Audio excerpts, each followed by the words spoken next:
Good morning, good morning, good morning, good morning, good morning. Okay guys, sana tulad ko nasa maayos kayong kalagayan mga idol. Sa mga followers ko, magandang umaga sa inyo. Sana nandyan pa rin kayo at sumusuporta sa akin.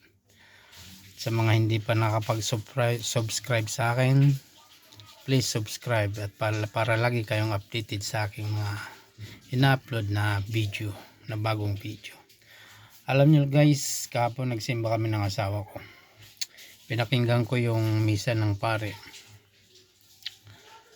At sabi niya doon, nung panahon daw na si Jesucristo ay nakalibing, bantay sarado daw ito ng mga nagpalibing sa kanya. Natatakot daw mga ito na baka siya ay muling mabuhay.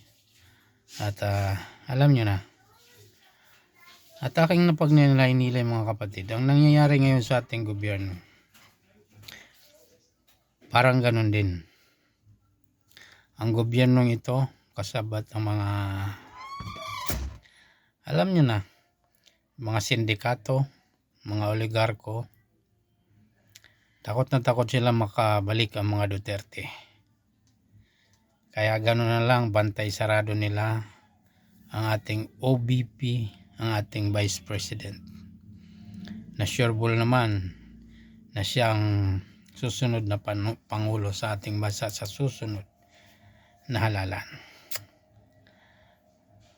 Kaya gagawin nilang lahat para hindi sila makabalik ang mga Duterte sa Malacanang.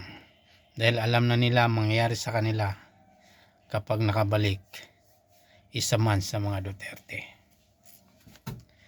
Kaya abangan natin mga idol ang susunod na kabanata. Nandito lang tayo magmasid at makiramdam sa mga nangyayari ngayon. Dahil ang gobyernong ito, wala na. Kung sila pa rin ang patuloy na mamumuno sa ating bansa, wala nang mangyayari sa atin, sa ating mahirap. Pero inyo guys, 1.7 billion ang ayuda. Kung tutusin, bawat isang Pilipino kaya nilang bigyan ng tig-1 milyon. Ilan lang tayo? 100 million lang ang mga Pilipino. Ang ayuda, 1.7 billion. Nasaan na yun? Okay guys, kayo na ang bahalang mag-isip sa aking sinabi.